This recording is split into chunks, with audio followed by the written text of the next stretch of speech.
What is up, everybody? Renfail here. Hopefully, you are doing well. I just wrapped the main campaign for the story mode of Anno 117 Pax Romana, and it's time for my final review of the game.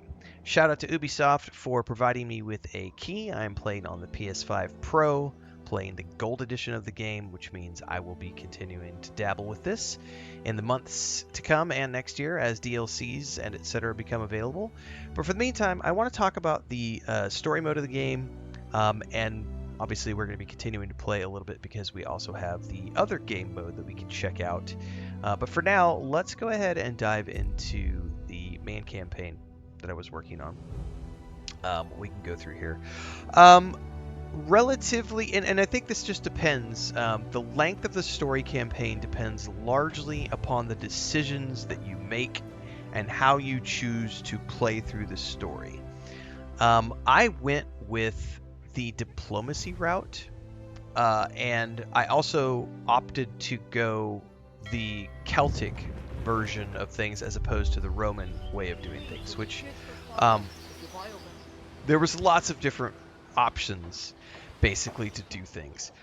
So the beginning of the game, you're going to be in Latium, playing through the tutorial essentially of the first few hours of the game, where they teach you how to build and create structures and everything else. And you're essentially going to be creating this city right here. Now, how you choose to do this is entirely up to you.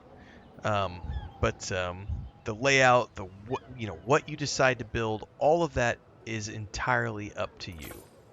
And then once you're done with the tutorial of the game, you are going to move to the secondary map, which is Albion, which is where you can end up um, going through and I don't know if we can directly go here right now. Jump to... Did you just bring Frodo back in? Okay. And then, so this is one of my islands on Albion. This is the main island that I had. And then over here, I had a secondary island.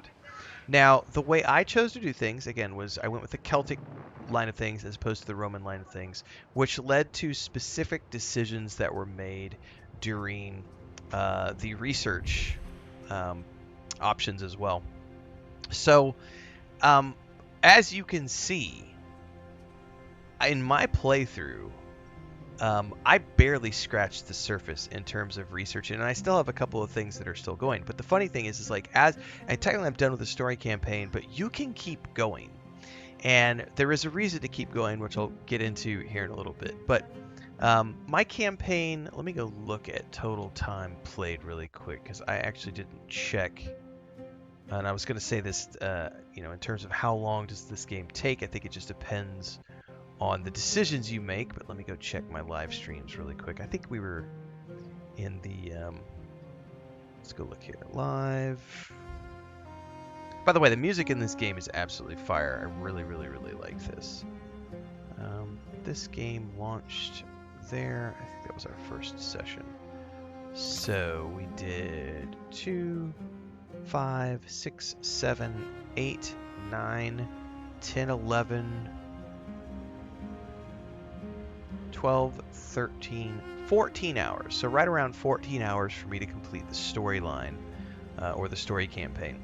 But it could have gone much longer had I chosen to pursue other options, because there were ways to go about the main story campaign in terms of you had the option to do a diplomatic route.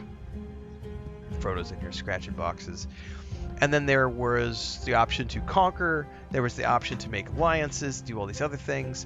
I obviously went with a ceasefire with her, so I have a ceasefire treaty, and that essentially was the way, because she's like the main bad guy of the campaign, essentially.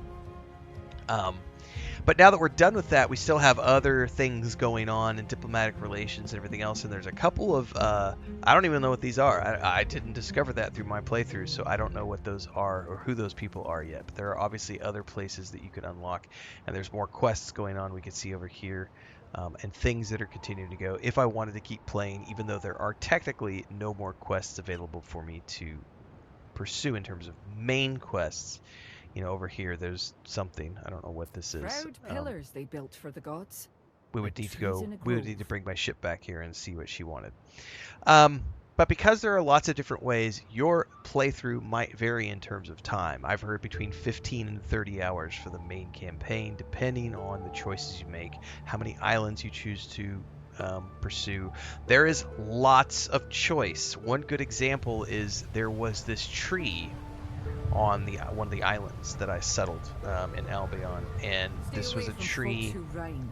that Silly for was one. part of the They druids, can curse your whole and family I out. had the option to either cut it down or to allow them to perform rituals here and sacrifices, and I went with the diplomatic options. So, you know, we get it. And what's interesting is beyond this are several mines. There's four different mining nodes that are past this tree. So if you were to cut the tree down, you would have access to those mining nodes. But if you don't cut the tree down, you have no way to access those nodes. So these are the types of decisions you'll be making as you go through the game Fresh based on beacons light our what you're going to be doing. lamps. Oh, we just met somebody And apparently. now we must tend to them. I don't know who this is, but we could show this off. This is a rival encounter. You've encountered Alba. This must be one of the persons I didn't know and I hadn't uncovered yet. She must have a fiery determination who's made as a governor. How do you wish to respond? Again, more choices. You can show disapproval, or you can extend a reverent greeting. Apparently, This could impact we share treaties. some common principles. And I bet she just showed up as a diplomatic relation. There she is, down at the bottom. Quick commercial break, everyone, to celebrate and give thanks to all of these amazing people who keep me on the air full time. Really appreciate the support. All you got to do is join as a member. You get access to private videos. You can also do super thanks on any upload or super chats and stickers on any live stream or premiere you see. And beyond that, don't forget we're multi-streaming over on Twitch now, so you can support over there as well. Thanks so much to everybody. Let's get back to the video at hand. So now I could choose to offer a gift, request a non-aggression pact, all these different things. And it's going to depend. And over on the right, you see your army powers, your defensive powers, your economic power compared to everybody else, your prestige. I basically ranked up my economic power and prestige and didn't really worry about creating troops. I didn't really worry about creating any naval power.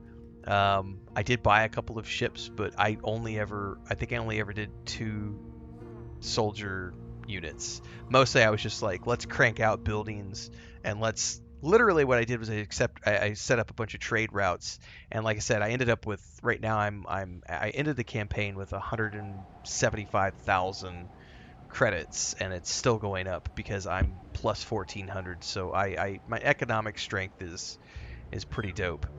So I had a lot of fun with this campaign. Now what's interesting is if I go back out to the title menu, Frodo, I'm going to have to do something with him. He is being a naughty little boy, destroying that box behind me.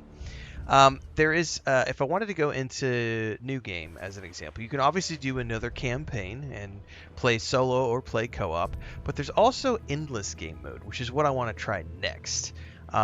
Endless Game Mode is essentially, you come in here and you're not playing as Marcus this time. You're creating your own character. And there's avatars to choose from. Some of these are unlocked through the Hall of Fame, and this is what I wanted to kind of go look at really quick with people is the Hall of Fame.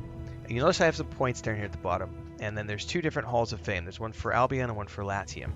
And there's tiers, and these tiers allow you to unlock certain things if you have the points. And these tiers are achieved through gameplay, and basically going through the game on different difficulty modes and just completing all the challenges of the game and so on and so forth. So, endless mode, you go in here, select difficulty, and then you have these AI companions, but you can choose to play with your friends, or you can go in solo and play in endless mode, which is just, it has a different map, and we're going to be trying this out next. But as far as the story of the game goes, we have officially wrapped the story, and I had a really good time. I don't play a lot of RTS strategy games. Occasionally we dabble, probably once a year, sometimes twice a year, but this is not the primary type of game I play. But I did appreciate this one because it had a pretty good story. I had a great time playing Marcus through my first time through the campaign. Definitely felt like I was struggling most of the time, and I definitely feel like I was barely scratching the surface by the time I got done, which we saw reflected in the fact that my research tree, I don't even think I unlocked a quarter of what each one of those research trees had available through, 15 hours, 14, 15 hours of gameplay. So there's obviously, I would argue you want to unlock everything in all the research trees, get all your Hall of Fame stuff. You're probably looking at 100 plus hours in this game. So a lot to see and do here. If you like this type of stuff, I would highly urge you to check it out if you enjoy.